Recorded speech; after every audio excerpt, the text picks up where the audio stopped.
What's up, everybody? It's your boy Debo of Debo's Film Reviews, and I'm going to review Scarface from 1983, directed by Brian De Palma, starring Al Pacino, Stephen Bauer, Michelle Pfeiffer, F. Murray Abraham,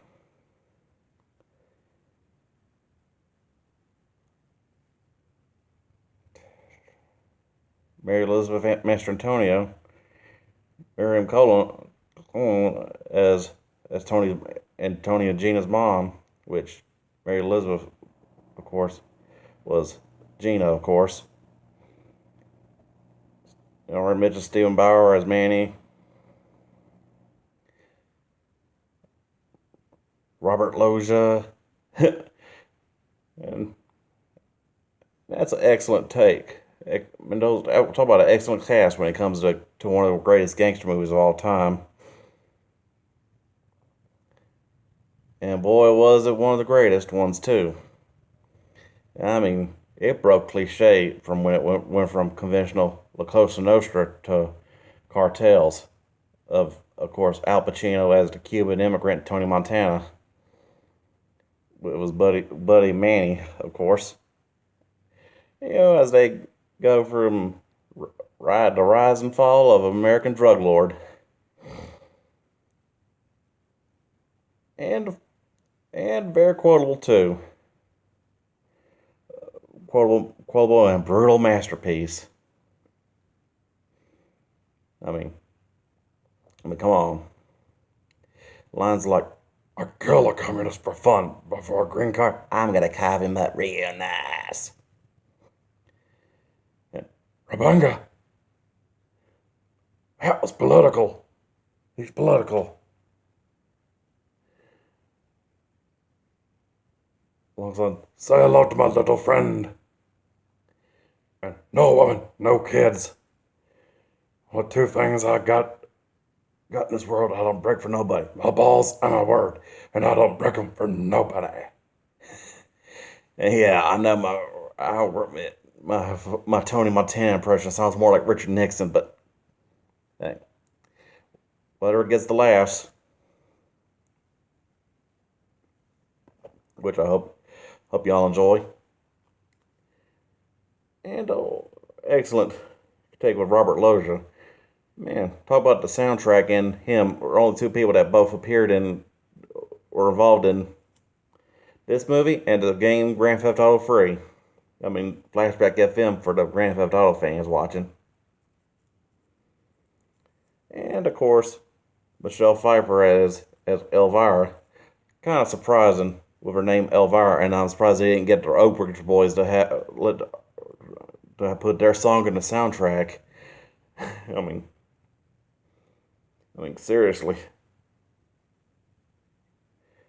And of course, Robert, like I mentioned, back to Robert Loggia, and another one you got to mention that old Family Guy bit of R as in Robert Loggia.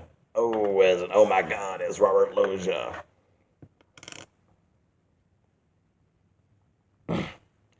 Yeah, you got if you saw the bit, you get it. Hey man, how about an excellent brutal scenes like in Freedom Time when they finally get Rabanga in the in that ride and all, and then they get the paper, and then they meet up with Suarez, played by F. Murray Abraham,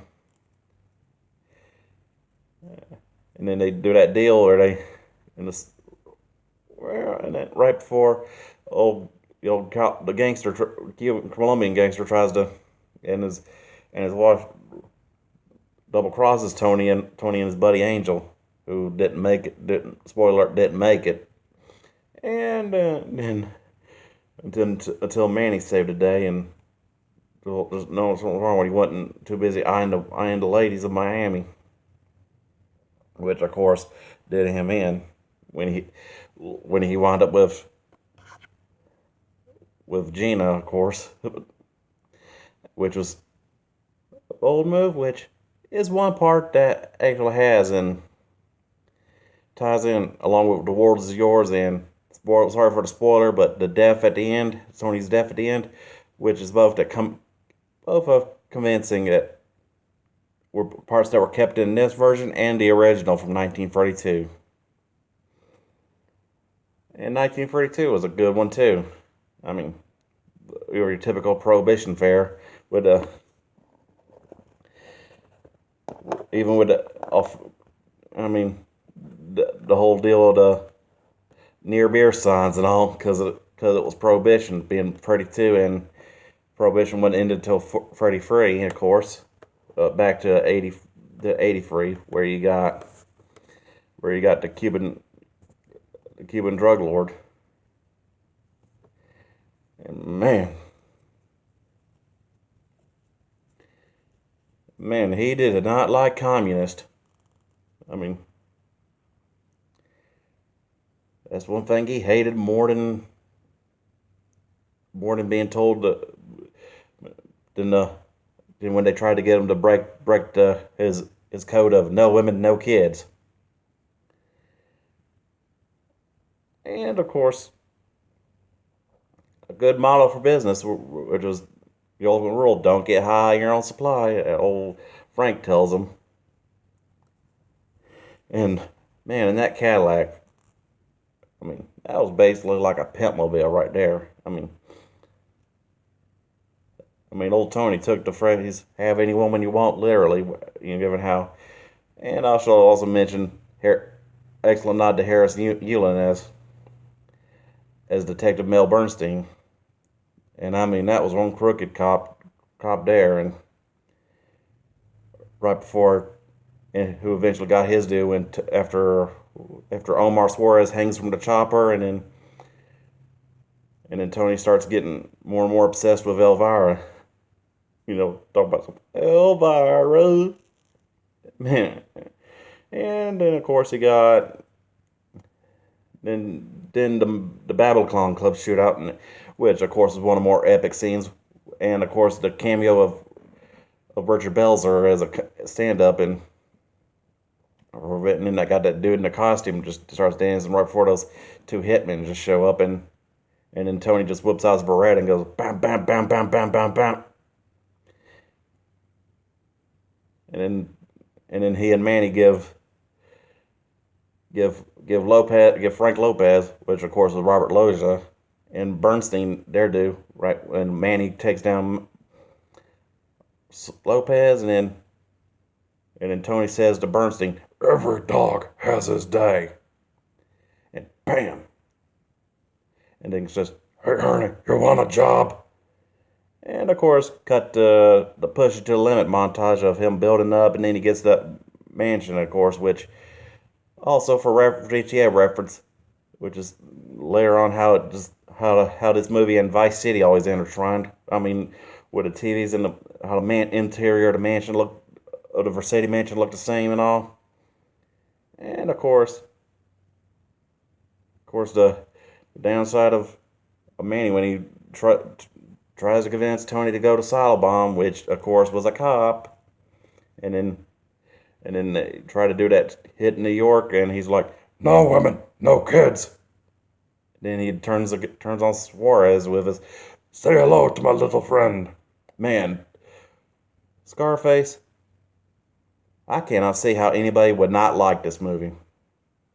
I mean, if you're gonna do a gangster movie, you gotta up the violence.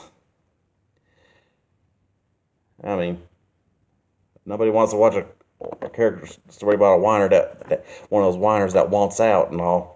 But of course, others I'm going to do a review of because crime don't pay and all.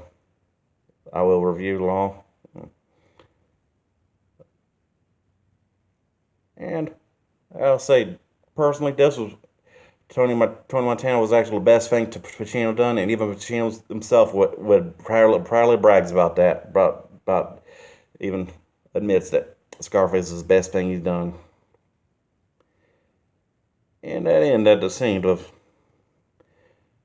the whole epic shootout in the end, where it just starts with, after Tony kills Manny for sleeping with Gina, then of course, like I just mentioned, that was also in the original, which one of the few parts that it had in common, and No, Gina, don't take the drug money. Scene, scene which was both an original because they both had issues. Both the Tony and Nat Freddy too, and and Pacino's version always had issues with her moms and all.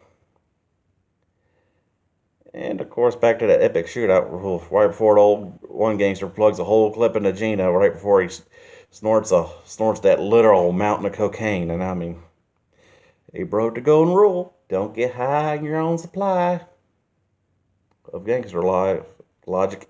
And then and then prior to 2006, I actually almost thought the Tony's death scene was actually flawed, but back to when of course '06 came that the game Scarface War Was Yours, which of course is a good game for the PS2 games, but super hard. I mean, but back to the movie, but which does that game is the what if Tony survived the ambush, gets revenge on Sosa,